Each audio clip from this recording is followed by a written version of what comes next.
Aujourd'hui, on revient sur un sujet. Pourquoi Trump lâche Netanyahou? Il y a quelques mois, Trump et Netanyahou étaient inséparables. Aujourd'hui, tout a changé. Tarifs douaniers, négociations secrètes, humiliation publique. Le président américain sera même sur le point de reconnaître l'État palestinien. Comment cette amitié apparemment indestructible s'est-elle effondrée? Et surtout, pourquoi Trump est-il prêt à sacrifier son allié le plus proche? Dans cette vidéo, on va vous révéler les deux vraies raisons de cette rupture historique. Parce que derrière cette guerre médiatique se cache un piège géopolitique dont personne ne parle. Bonjour et bienvenue sur votre chaîne Info en Or. N'oubliez pas de vous abonner si c'est votre première fois sur la chaîne. Et surtout, à nous dire ce que vous en pensez sur le sujet en commentaire. Il y a quelques mois, Trump et Netanyahou semblaient être les meilleurs amis du monde. En février, Trump a invité Netanyahou à la Maison-Blanche, faisant de lui le premier dirigeant étranger à être reçu. Il a également sanctionné le Cour pénal international pour avoir émis un mandat d'arrêt contre le premier ministre israélien et créé une force fédérale de lutte contre l'antisémitisme chargée d'enquête sur les universités, autorisant des manifestations pro-palestiniennes sur leur campus. Cela a conduit à l'arrestation des étudiants pro-palestiniens. Puis en mars, Trump a accusé le Hamas, lorsque le cessez-le-feu a échoué, lancé des frappes aériennes massives contre les Houthis au Yémen et soutenu le plan de Netanyahou visant à expulser les Palestiniens de Gaza, allant jusqu'à proposer que les États-Unis prennent le contrôle de la bande de Gaza après la guerre. Aujourd'hui, cependant, leurs relations semblent bien moins amicales. Trump a imposé des tarifs douaniers à Israël malgré les efforts de Netanyahou, exclut Israël des négociations avec le Hamas, les Houthis et l'Iran, et suivi l'exemple de la Turquie en soutenant l'État syrien naissant. Il y a même des rumeurs, il y a quelques jours, selon lesquelles Trump envisageait de reconnaître l'État palestinien. Un revirement spectaculaire pour celui qui, il y a quelques semaines à peine, envisageait une expulsion massive. Alors, allons droit au but. Les premiers signes de tension entre Trump et Netanyahou sont apparus le 2 avril, jour de la libération, lorsque Trump a imposé un tarif universel de 17% sur Israël, malgré la suppression par Netanyahou des derniers tarifs sur les importations américaines la veille.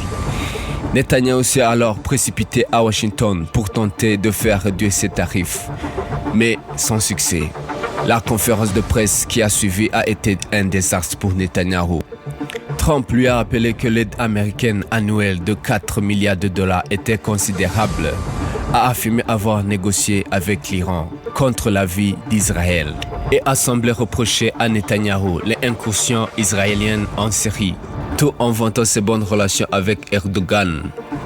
Début mai, Trump a conclu un accord avec les Houthis, contrairement aux attentes. Selon le New York Times, les frappes américaines ayant été coûteuses et inefficaces, Trump aurait finalement accepté que les Houthis continuent d'attaquer les navires israéliens en échange de la fin des attaques contre les tarifs commerciaux.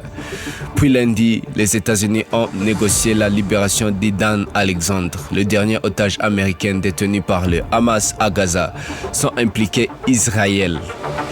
Netanyahou a été humilié, d'autant plus que l'envoyé de Trump, Steve Witkoff, a critiqué son gouvernement lors d'une réunion avec les familles des otages.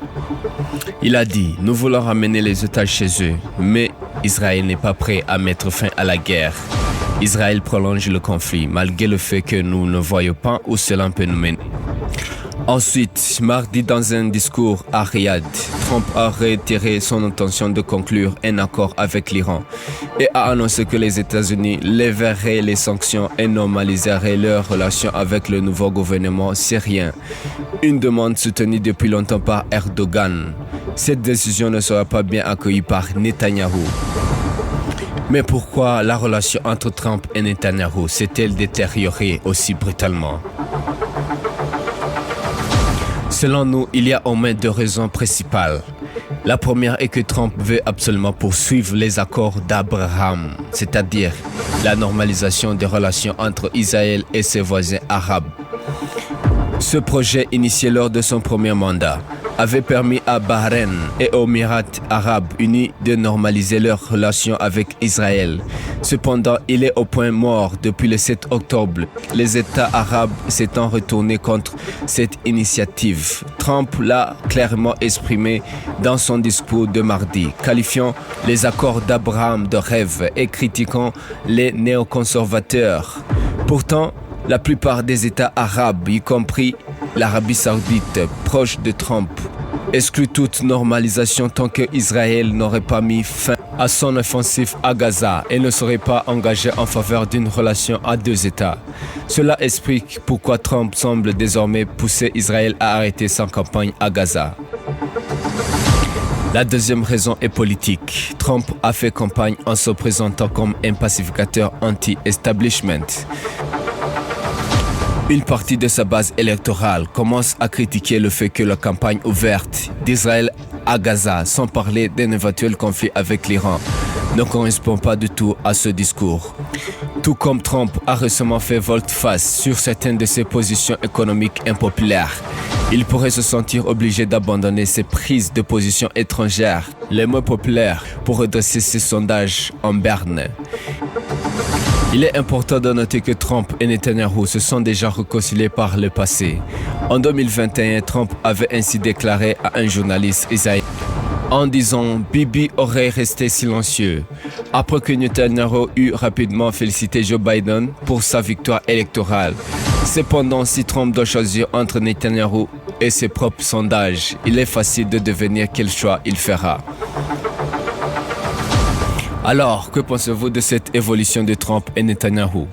Pensez-vous que leur relation puisse se rétablir?